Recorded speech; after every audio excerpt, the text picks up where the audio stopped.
திருவள்ளூர் செங்குன்றம் தேசிய நெடுஞ்சாலையில் வெள்ளம் ஆறாக ஓடக்கூடிய காட்சிகளை பார்க்கிறோம். வெள்ளம் ஆறாக ஓடுவதால் போக்குவரத்து அங்கே பாதிக்கப்பட்டிருக்கிறது. கூடுதல் விவரங்களை செய்தியாளர் பிரபு வழங்க கேட்கலாம். பிரபு, அங்கு தொடர்ந்து மழை பெய்து வரும் நிலையில் சாலையிலும் வெள்ளம் பெருக்கெடுக்கக்கூடிய அந்த காட்சிகளை பார்க்கிறோம். இதனை சரி செய்வதற்கான நடவடிக்கைகள் ஏதேனும் முடுக்கிவிடப்பட்டிருக்கா? தற்போதைய சூழல் என்ன? வணக்கம். பெஞ்சன் புயலின் காரணமாக திருவள்ளூர் மாவட்டத்தில் நேற்று இரவு முதல் கனமழையானது தொடர்ந்து பெய்து வருகிறது. இதன் காரணமாக திருவள்ளூர் மாவட்டத்தில் உள்ள நீர்த்தேக்கங்கள் விரைவாக நிரம்பி வருகிறது. அதுபோல் திருவள்ளூர் மாவட்டத்தின் பல்வேறு பகுதிகளில் பெய்யும் கனமழையினால் பெரிதும் பாதிக்கப்பட்டுள்ளது. பொன்னேரியில் பெய்த கனமழையின் காரணமாக பொன்னேரியிலிருந்து பழவேற்காடு செல்லும் சாலையின் நடுவே உள்ள ரயில்வே பாலத்தின் இடுப்புக்கு மேலே தண்ணீர் தேங்கியுள்ளதால் வாகன ஓட்டிகள் செல்வதில் பெரும் சிரமம் ஏற்பட்டு வருகிறது.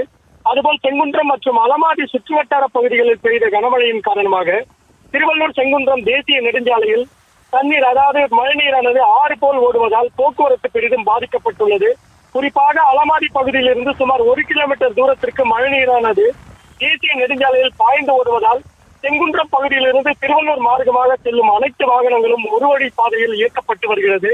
அதுபோல் மாவட்டத்தின் பல்வேறு பகுதிகளிலும் தற்போது கனமழை பெய்து வருவதன் காரணமாக சாலைகள், தெருக்களில் தண்ணீர் தேங்கியுள்ளதால் மக்களின் இயல்பு வாழ்க்கை வெகுவாகவே பாதிக்கப்பட்டுள்ளது. தற்பொழுது அலமாதி பகுதியில் பெய்து வரும் சுற்றுவட்டார பகுதிகளில் பெய்து வரும் கனமழையின் காரணமாக தேசிய ஓடும் தண்ணீரை சரி செய்ய வேண்டும் எனவும் பொதுமக்கள் தற்பொழுது கோரிக்கை விடுத்து வருகின்றனர். திருவள்ளூர் மாவட்டத்தின் மழை நிலவரம் மற்றும் தற்போது அங்கு நிலவக்கூடிய சூழல் தொடர்பான தகவல்களை பகிர்ந்து கொண்டீர்கள். விவரங்களுக்கு நன்றி பிரபு.